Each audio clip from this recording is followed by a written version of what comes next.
રાજ્યના શિક્ષણ મંત્રી શ્રી જાહેરમાં નિવેદન કરીને કહે છે કે જૂની પેન્શન યોજના ગમે ત્યારે લાગુ કરશું. કોઈપણ પ્રકારની જાહેરાત હોય મંત્રીશ્રી કરે એટલે એક પ્રકારનો ભ્રમ ઊભો થાય, કારણ કે આ સૌથી મોટું પાપ જૂની પેન્શન યોજના નાબૂદ કરવાનું હોય તો એ ભાજપ સરકારનું પાપ છે.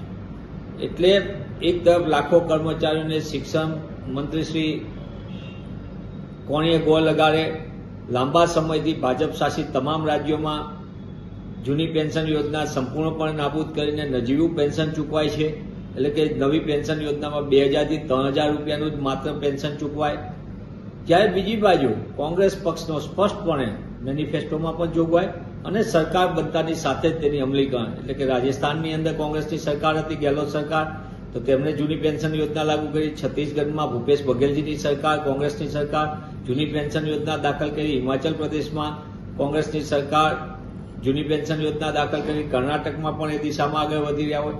આમ સમગ્ર દ્રષ્ટિએ કોંગ્રેસ પક્ષ સ્પષ્ટપણે માને છે કે રાજ્યની વ્યવસ્થામાં કામ કરતા કર્મચારીઓ, એ શિક્ષક હોય કે અન્ય વિભાગના કર્મચારીઓ, 58 વર્ષ સુધી રાજ્યની વ્યવસ્થા માટે પોતે મહત્વની ભૂમિકા ભજવે, ત્યારે તેઓ નિવૃત્તિ પછી તેમનું જીવન ટકી રહે તે માટે સામાજિક સુરક્ષાના ભાગરૂપે આ વ્યવસ્થા છે. આ કોઈ ઉપકાર નથી, આ એમનો અધિકાર છે અને એ અધિકાર આપવા માટે કોંગ્રેસ પક્ષ સંપૂર્ણપણે માને છે અને એની અમલવારી પણ કરાવે છે. પણ કમનસીબે ગુજરાતની ભાજપ સરકાર વાતો ઘણી બધી કરે. આ એ સરકાર છે જે કાયમી શિક્ષકોની ભરતી કરવાના 3 શિક્ષણ મંત્રીશ્રી વાળા ફરતા નિવેદન કર્યા, વિધાનસભાના પટલ ઉપર એ કીધું, પણ આજ દિન સુધી નહીં. શિક્ષણ મંત્રીશ્રી બદલાઈ ગયા પણ કાયમી ભરતી નથી થતી શિક્ષકોની. અને બીજી બાજુ જે પ્રવાસી શિક્ષકો લાવ્યા હતા યોજના, જે અન્યાય કરતી હતી ગુજરાતના યુવાનો, તેના પણ 8-8 મહિના સુધી નજીવું વેતન જે વાઉચર ઉપર ચૂકવાતું એ પણ ચૂકવાયું નથી.